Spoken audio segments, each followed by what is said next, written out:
Assalamualaikum warahmatullahi wabarakatuh. Perkenalkan, nama saya M. Miftahul Munir, NIM 1908 03 10 10 47. Saya dari kelompok 7 yang beranggotakan Muhibbuddin Ilmi Rosati, NIM 1908 03 10 10 51, dan Jovan Ahmad Fahrezi, NIM 1908 03 10 10 24. Kelompok kami akan menjelaskan tentang strategi pemasaran yang digerakkan oleh pelanggan.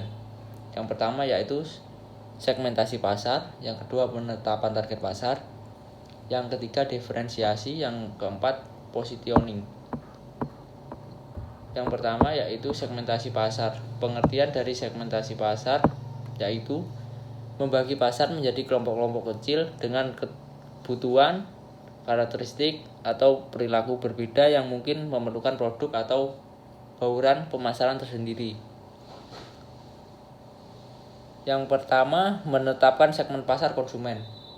Menetapkan segmen pasar konsumen terbagi menjadi 4. Yang pertama, segmentasi geografis, yaitu membagi pasar menjadi unit geografis yang berbeda seperti negara bagian, wilayah, kabupaten, daerah kota, atau bahkan lingkungan sekitar.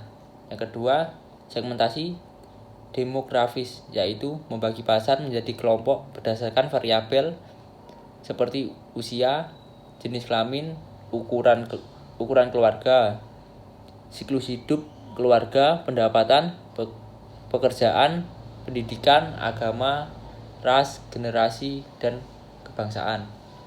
Yang ketiga, segmentasi psikologis, yaitu membagi pasar menjadi kelompok berbeda berdasarkan kelas sosial, gaya hidup, atau karakteristik kepribadian.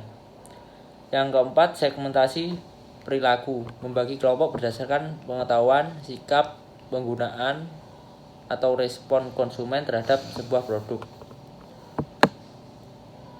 Yang selanjutnya yaitu menggunakan pasar multisegmentasi, yaitu pemasar jarang membatasi analis segmentasi mereka menjadi hanya satu atau beberapa variabel segmentasi, tetapi mereka semakin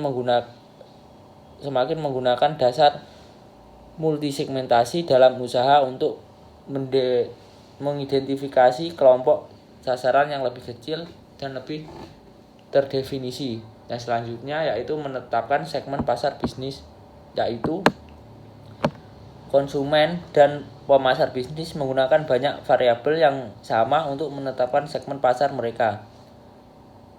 Yang selanjutnya yaitu menetapkan segmen pasar internasional, yaitu perusahaan dapat melakukan segmentasi pasar internasional dengan satu atau kombinasi beberapa variabel.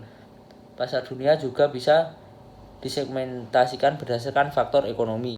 Perkenalkan, nama saya Jovan Ahmad Fahrezi, NIM 19080310124. Saya akan menjelaskan tentang penetapan target pasar. Penetapan target pasar adalah proses mengevaluasi daya tarik masing-masing segmen pasar dan memilih satu atau lebih segmen untuk dimasuki. Yang pertama itu mengevaluasi segmen pasar.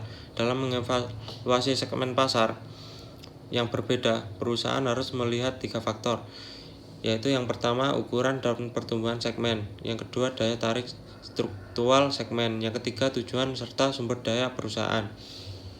Yang kedua itu memilih segmen pasar sasaran. Kelompok pembeli yang berbagi kebutuhan atau karakteristik sama yang akan dilayani perusahaan. Perusahaan dapat menetapkan target yang sangat luas. Yang pertama itu pemasaran tanpa diferensial. Strategi cakupan pasar di mana perusahaan memutuskan untuk mengabaikan perbedaan segmen pasar dan mengejar keseluruhan pasar dengan satu lawanan. Yang kedua itu pemasaran terdiferensial. Strategi cakupan pasar di mana perusahaan memutuskan untuk menargetkan beberapa segmen pasar dan merancang penawaran terpisah bagi masing-masing segmen. Yang ketiga itu pemasaran terkonsentrasi. Strategi cakupan besar di mana perusahaan mengejar paksa besar salah satu atau beberapa segmen atau ceruk atau dinamakan niche. Yang keempat, pemasaran mikro. Praktek penghantaran produk dan program pemasaran khusus untuk membutuhkan dan keinginan individual tertentu dan kelompok pelanggan setempat, termasuk pemasaran lokal dan pemasaran individual. Yang pertama itu memilih strategi penetapan sasaran.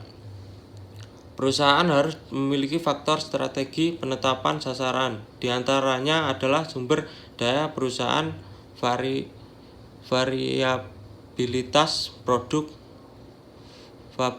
variabilitas pasar. Yang kedua itu pemasaran sasaran yang berwawasan sosial.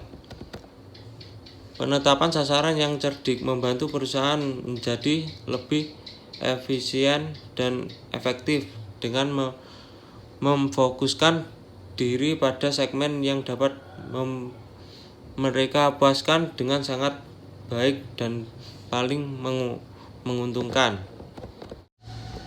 Perkenalkan, nama saya Muhibud Hilmi Rosadi, NIM 1908031101051. Saya akan menjelaskan tentang diferensiasi, yaitu setelah perusahaan memutuskan segmen mana yang dimasuki, perusahaan harus memutuskan strategi diferensiasi, yaitu mendiferensiasikan penawaran pasar perusahaan yang sesungguhnya untuk menciptakan nilai pelanggan yang unggul. 3 langkah tugas diferensiasi. Yang pertama, mengidentifikasi sekumpulan kemungkinan diferensiasi yang menciptakan keunggulan kompetitif. Kedua, memiliki keuntungan untuk membangun posisi. Yang ketiga, memilih keunggulan kompetitif yang tepat. Positioning. Pengaturan produk untuk menduduki tempat yang jelas, berbeda, dan diinginkan produk pesaing dalam pemikiran konsumen sasaran. Posisi produk atau produk positioning adalah produk didefinisikan oleh konsum berdasarkan atribut penting tempat di mana produk berada dalam pemikiran konsumen dibandingkan produk pesaing. Strategi diferensiasi dan positioning. Yang pertama, peta positioning. Yang kedua, memilih strategi diferensiasi dan positioning. Yang ketiga, mengidentifikasi perbedaan nilai yang mungkin dan keunggulan kompetitif. Yang keempat, memilih keunggulan kompetitif yang tepat. Yang kelima, memilih keseluruhan strategi positioning. Yang keenam, mengembangkan pernyataan positioning. Yang ketujuh, mengomunisikan dan menghantar posisi terpilih. Sekian dari kelompok kami. Apabila ada kesalahan, mohon dimaklumi. Wassalamualaikum warahmatullahi wabarakatuh.